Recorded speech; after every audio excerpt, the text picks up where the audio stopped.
Hey there, Robert Ferringo with Doc Sports.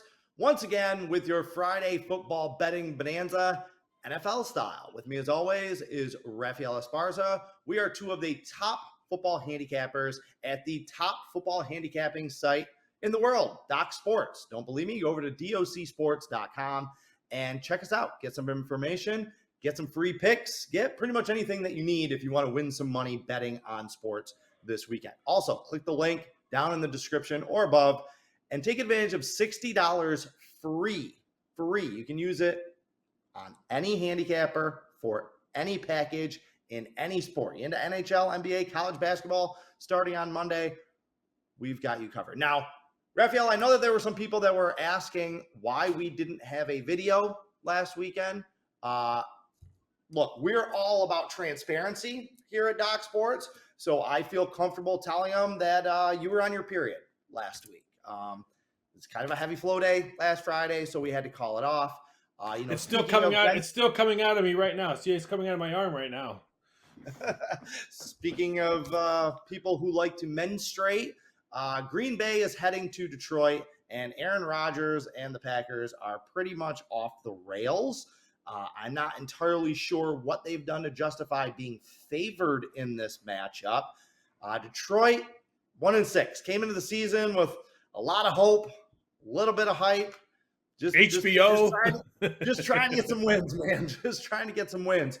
I got to ask you, is it easy money going with the Packers here? Is this their rebound game? Are they just going to continue to kick the Lions while they're down? Or could Detroit be kind of a sneaky underdog play this weekend? Why wouldn't you bet Detroit? Because what has Green Bay showed us? Nothing lately. Their offense has been awful. Granted, their running game has been really, really, really good, but they just can't do that. Aaron Rodgers goes back to pass, and he's on his back already. Their offensive line has no pass protection for him. I don't know how you can bet this game. I mean, I can see, Aaron Rodgers, he has great success playing the Lions, great success there. But at the same time, I don't know how you can put your money. This was when I saw it. I'm like, I thought maybe 4.5 Green Bay. If Green Bay maybe won one or two games in this losing streak, maybe 5.5.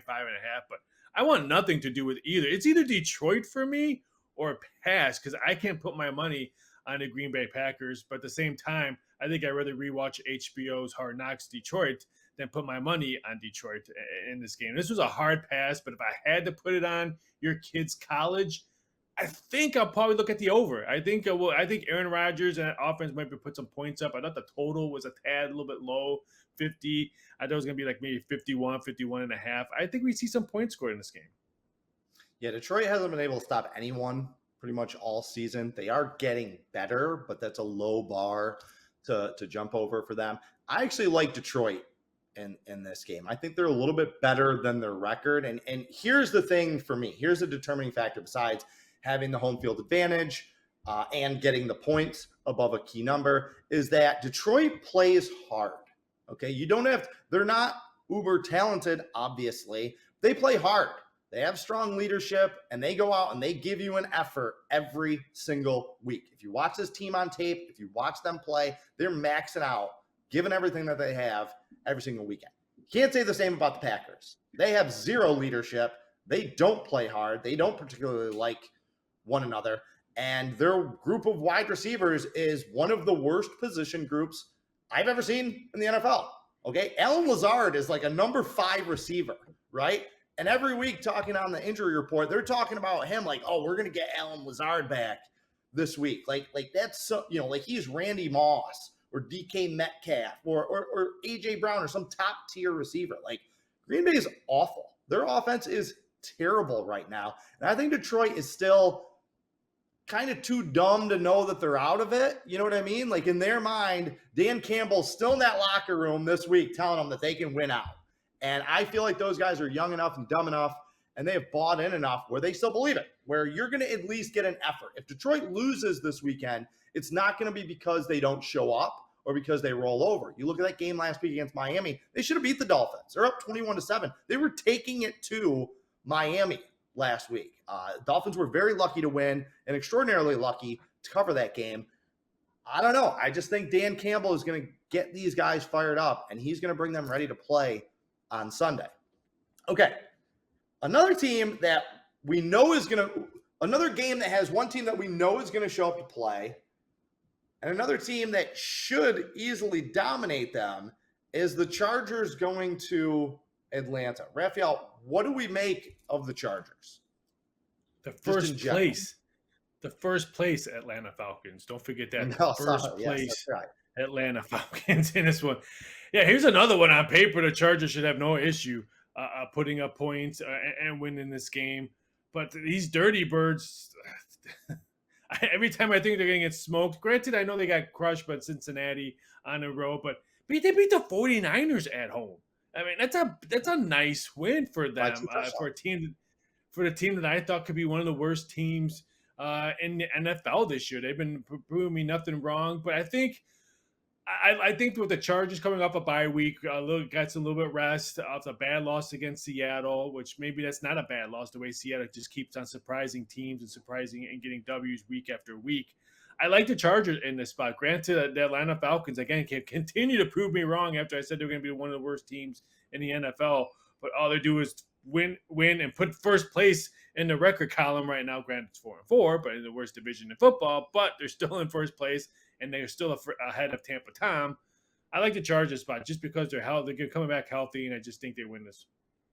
The AFC South will argue with you over who is the real worst division in football. It's a badge they wear proudly. I try to tell you about Atlanta when we were doing these videos, earlier in September. I'm like, look, man, people think this team's bad. You watch them play. They're fast. They're physical. They've completely bought in to what the coaching staff is preaching. Marcus Mariota is better than people want to give him credit for. So Atlanta is playing good football. However, Atlanta's not for real.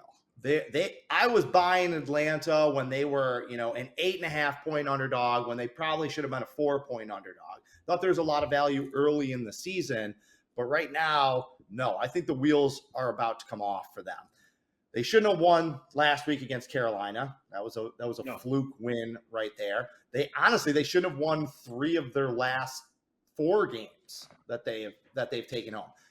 The Falcons have been outscored and outgained on the season. They are upside down in the stats this season, and they have been outgained in 7 straight NFL games. Okay? You know who does that? Bottom feeders. Last place teams do that. So they are running on fumes. They are the coyote who has already run off the cliff, but he's still running. They just don't know it yet. Now, Raphael, I have to ask you though, the Chargers coming off a bye, people think that that's an advantage, but if you look back historically, those teams against the spread are no better than 50-50.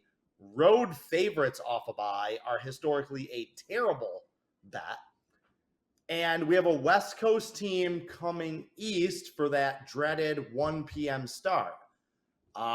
Number one, are those factors that should worry us? Number 2, how much stock do you put in that West Coast to East Coast travel? Because there are some handicappers that think it's a myth.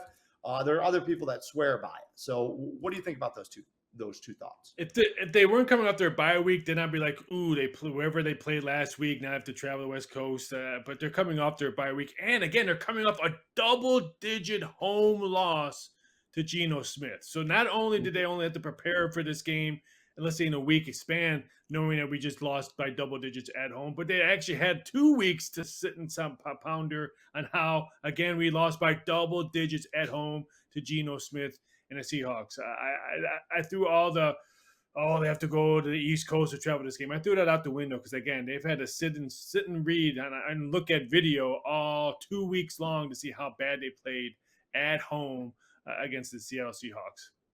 It's just a damn shame that their receivers, the Chargers receivers, aren't healthy, because right now this Atlanta secondary is completely decimated. If you're a daily fantasy sports player, whatever schlubs the Chargers run out at receiver on Sunday, you'll probably be able to get them for cheap in daily fantasy, but Atlanta can't cover anyone right now. Anyone at all. You know that the Chargers are going to throw the ball. I think they're going to be able to move the ball. I'm with you. I think the Chargers win this game. But man, they are so shaky. I wanted to make that a much bigger play, but I still just cannot trust that team. All right, another team that I'm having trust issues with, the Miami Dolphins, are heading up to Chicago to beat the Bears. The Bears, everything that isn't nailed down has been traded or sold in the last week. What do you think of this matchup on its surface? Watching the Bears, reading about the Bears, and watching the Chicago sports on TV about the Bears is almost like I'm watching a movie Major League. That you're just trying to sell everything they can so they can relocate, build a new stadium, not even close to the Chicagoland area, Arlington, and build a brand new shiny toy for the Chicago Bears. It's the plot of the movie Major League, where they were trying to move Cleveland to Miami because it's nicer weather than Cleveland.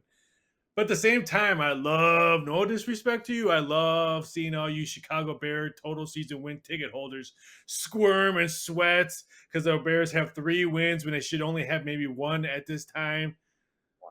This one's one of the ones that we're going to be looking at the fourth quarter like, wow, the Bears are still in this game, or the Bears are leading in this game. This one is one of those ones where you Chicago ticket holders of total season wins under might be squirming like, what happened to Tua? Why isn't he accurate? Where is this offense at? Where does Bears defense come from? With all these guys that have no idea what's on the name of their jersey. Some of them probably don't even have a name on their jersey. They didn't have enough time to sew the name on the back of their jersey because they just probably just got bumped up from the practice squad.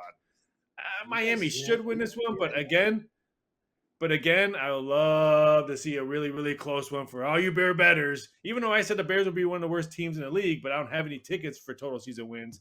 I'd like to see them squirm. Boys and girls, when you're done watching this video, go over to Google. Actually, go over to Doc Sports. I think I wrote an article and did a video about this, about the term lay off, how to lay off a bet. Okay, go read about that. And then you'll understand what I will be doing in this game this weekend. The Bears are one of the worst organizations in the NFL. It doesn't get talked about a lot because they're not as overtly skeezy as like the Washington organization, but they haven't been much better than like the Jets and Washington and like that. The McCaskies have been terrible stewards of this team over the last 30 years. So there is a lot of dysfunction. However, I actually chose a different tact in this game. I'm looking at Miami. I noticed that you didn't mention anything about Miami, which means you might still feel the same way that I do about them. I think that this team is overhyped. Okay. I watched a press conference this week where people were asking Tua Tagovailoa about Miami's Super Bowl hopes because they got Bradley Chubb. Huh?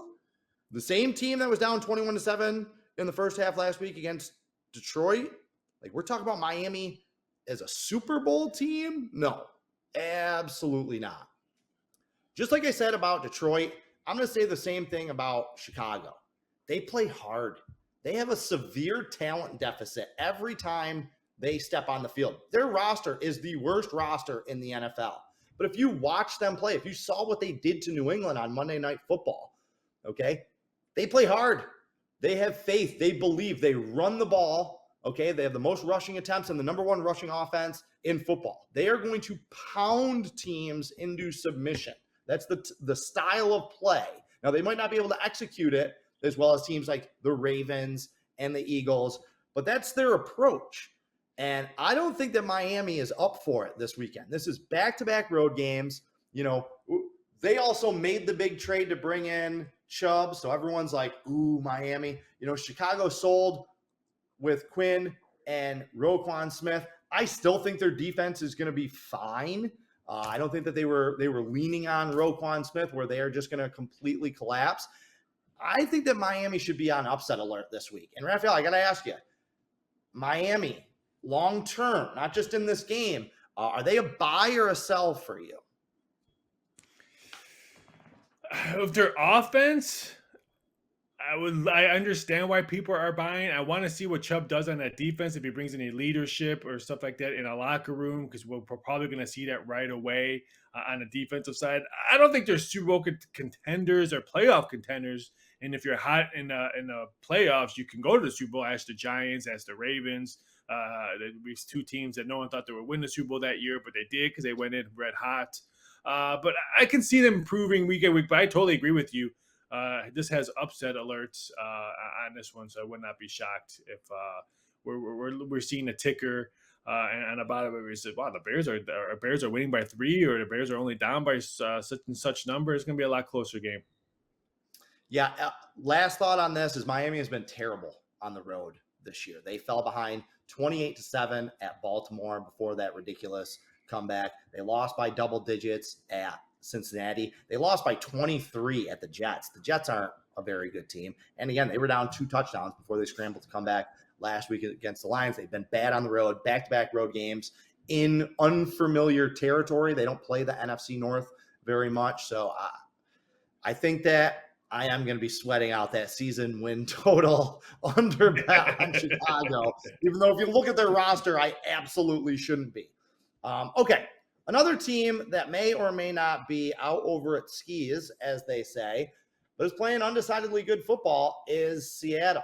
2-point underdogs this week going out to Arizona, a division rival. Seattle coming off that nice win over the equally surprising New York Giants last week. Raphael, are you surprised that Seattle isn't getting more love or respect from both the odds makers and the general betting public in this game?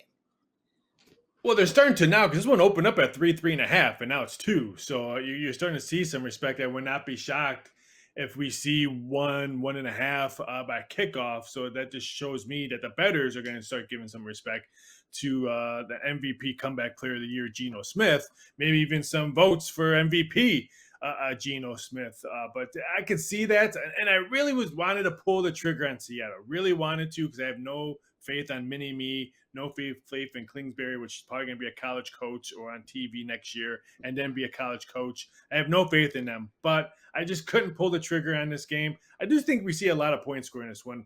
I mean, Seattle put up 27 points against the Giants, 37 against the Chargers on the road, which was very impressive. The Chargers could not stop them at all. And I know these 2 teams played, 3 weeks ago. It was a 19-9 type of game. I don't think we see that type of game. I think we see both teams put some points up. I like the over in this one if I had to pull the trigger. But, man, this Seattle team has been fun to watch.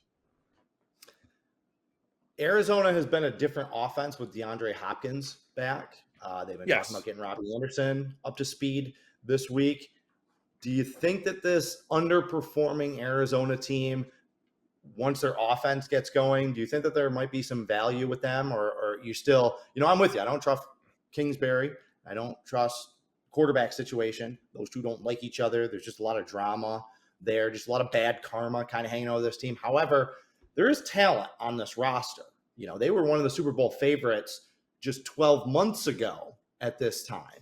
Is there some value now that Arizona is getting whole on the offensive side with this team moving forward? Oh, yeah. I mean, we saw last week Hopkins was targeted, 13 times. I think he caught for over, 160 yards. I don't have it in front of me. So, yeah, he's in there. But I think they need to spread the ball around, give Ertz some chances. I mean, they barely threw the ball to him since Hopkins been back. Give him some chances on there, because I think it opens up the field. But there is some value, like I said, as long as Hopkins can stay healthy. Their offense is moving a lot better than we've seen in weeks past when Hopkins was sitting out there because of his suspension. That's why I lean towards the over, because I think we're going to see more points scored with Hopkins out there. Real quick, I don't want to go off on a full tangent. I'm going to write about this a little bit more next week in my NFL Power Rankings, which come out every Wednesday at docsports.com. Last week, the lead, I talked about how people overvalue and overrate NFL in-season trades. It takes a long time for people to get incorporated with offensive and defensive schemes. There's a lot of moving parts. One player usually doesn't make a giant impact. It can happen, but it doesn't happen a lot. What I'm going to talk about this week is, guys like Geno Smith and Marcus Mariota. They are the reason why rookie quarterbacks shouldn't start, okay? Zach Wilson should not be starting right now in the NFL. Trevor Lawrence should not be starting right now in the NFL. This whole idea of draft a guy in the first round and then just throw him to the wolves, it doesn't work, okay? It's a terrible business plan, a terrible business model. These guys should be sitting behind guys like Mariota and Geno Smith, guys who have been doing it for years. Okay, Geno Smith's not going to win an MVP. Marcus Mariota is never going to win a Super Bowl. But here they are leading 2 first-place teams. These are competent NFL quarterbacks because they have experience to go with the talent that they have. This whole thing of just draft a guy in the top 10 and throw him out there. Last night they were talking about it with Houston. Is Davis Mills the guy, or should they draft someone like CJ Stroud and start him next year. Why? So he can play worse than Davis Mills has played in these last 2 years? Why not continue to draft a guy like CJ Stroud and sit him behind Davis Mills and let him learn a little bit? So No, that's don't draft an Ohio State quarterback. I don't care who's there. Actually, yeah, Do that's not the draft point right there. Ohio State quarterback. True. Don't draft an Alabama or an Ohio State quarterback. Yet 2 of them are going to go in the top 7 picks next year. Real good. Hey, do you have to like the NFL and watch it all the time to do a power ratings article? Should I do one? Should I try this?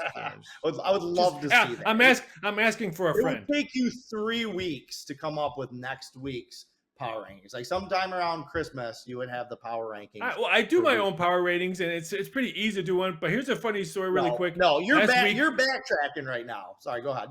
No, but last week, big play on the over in the Rams 49ers game. You and Max text me, Raphael just cashed. Probably not even watching this game. What was my answer? Nope, watching a movie right now. So. I'm sure that's exactly what your clients want to hear right now. And you talk about I can dissect it. Power ratings. All NFL handicappers have power ratings. No, really. I can dissect an NFL game better on a Monday afternoon than on a Sunday live event. Yeah, I don't disagree with that. Sometimes you can get caught up in the emotions of the moment, and that can kind of color your handicapping the following week. There's been more than a couple spite bets that I have made in my career that I wish that I could have back. But you mentioned the Rams, giving me an easy transition into the final game of the week. The Rams at Tampa Bay. Raphael, is this an elimination game for these 2 teams? Yeah, I mean, for a lot of players, coaches, I agree. And one thing why I lean towards Tampa Tom on this one, because they're getting some weapons back, especially on defense. They're going to get some of their secondary back. I think that helps their rush attack because they can't tackle. I think maybe that's going to limit the Rams when trying to pound the rock and run against Tampa Bay because Tampa's getting healthier on defense. But yeah, elimination game, period. And the only reason why I think Tampa Tom can win this game, because they could still in a hunt to win the division. I mean, that division's horrible right now. So being 3-5 compared to being 3-4 in the Rams, thinking, oh shoot, we're 3-4. We didn't make any trades at the deadline. We're still in our Super Bowl hangover. Our season's over. Compared to, shoot, I'm Tampa Tom. We're 3-5. Oh, wait a minute. We can still win a division. We can still make it to the playoffs, and anything happen in the playoffs. So it's 2 different stories coming in this one. And again, Tampa Tom's at home. I lean for him to have a better game. I think now that his divorce is finalized, he's actually starting to talk about it now to the media about the divorce, and he's where he wants the kids now. Before it was hidden, you don't answer questions or ask him questions, but now it's all finalized. First of all, I want to know who their lawyers are. I can't believe it's finalized already. That's amazing. But secondly, I think Tampa Tom's probably in a better place right now than he was maybe 3 weeks ago. I literally just felt like, sometimes divorce lawyers will do paid spots on like local sports talk radio advertising. I felt like that's where we were going. Like you were going to start throwing a 1-800 number out there. I would hire him as a divorce attorney at law. Look, the way you felt about the Green Bay Detroit game, that's the way I feel about this game. I want nothing to do with it. I want nothing to do with either one of these teams. I may be looking to buy low on the loser of this game next week in a pure desperation mode, but neither one of these teams have played well. You can't trust either one of them offensively. I don't trust either one of their offensive lines. That's the real secret about why these 2 teams have struggled so much. Both their offensive lines stink. Okay, so the quarterback's not getting time. Neither one of these are mobile quarterbacks. With Stafford, you have questionable decision-making issues, which leads to turnovers. You don't have that issue with Tom Brady, because Tom Brady is smart enough to throw the ball away, but not a lot of big plays come from just throwing the ball away like that. So I don't trust either one of these offensive lines. I don't trust either one of these offenses. There is desperation in both. I'm not laying points with Tampa Bay. They can't score. And I'm certainly not high on the Rams because they've looked so bad lately. So for me, I don't know. I guess enjoy this game. I still think it's going to be ugly because neither one of them are playing particularly well. But it can be ugly and still be competitive. So I guess I will just root for everyone to win with whichever side that they have. Speaking of which, Raphael, free pick time. Who do you like? I'm going to go to a prop on this one. I've been a nice run on prop bets. I'm going to go to your Chicago Bears. Justin Fields Passing yards, 171 and a half. Give me the under. You said it earlier. The Bears are going to run on this game. I cashed a nice ticket. I bet the over in Justin Fields' passing prop bet when they play New England. I don't like his throwing prop bet here. I'm going to take the under at 171 and a half because I think the Bears are going to run the ball. I think Justin Fields is going to run the ball in this one. So I think the Bears keep this game close. Would not be shocked if they cover. Even you called it upset alert on this one. But I think the Bears' rushing attack from both quarterbacks and their two running backs get the job done to keep this game close. I'm going to say under 171 and a half as his passing yards. I'm going to stay in that game and give me the over in that game. I really like the over. I think the number's around 45, 45 and a half. I don't feel like the odds makers have adjusted to what Chicago, the changes that they have made in season with their offense. 3 weeks ago, they played on a Thursday night game. And then in between, they had that 11-day break between their Thursday night game against Washington, where they were pathetic, and their Monday night game against New England, where they were dominant. They have talked about this publicly, about how they've gone and looked at the tape of what the Baltimore Ravens are doing with Lamar Jackson, and they're incorporating a lot of the same concepts into that Chicago offense, and the results have been fantastic. I mean, Dallas could not stop them last week. This is a top 5 Dallas defense, and they could not stop Chicago. Chicago stopped themselves. They had some turnovers and some poor plays, which again just goes back to that talent deficit. But schematically, they've averaged over 30 points, the Bears have, in each of the last 2 weeks against the Patriots and the Cowboys, 2 top-tier defenses. Miami is not a top-tier defense, okay?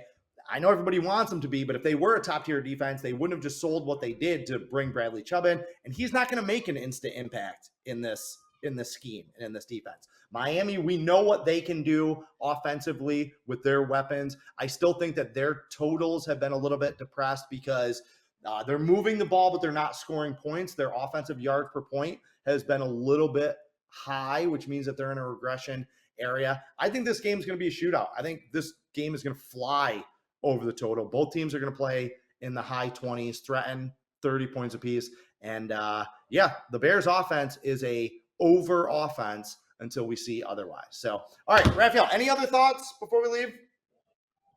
Breeders' Cup is this weekend. I thought we were doing a horse racing video. Breeders' Cup Friday and Saturday. It's the Super Bowl weekend of horse racing. Can we cut his mic? I cannot even deal with this guy. He's Raphael Esparza. I'm Robert Ferringo. Go to docsports.com if you would like to see more. Have a great weekend. Carpe diem, and good luck.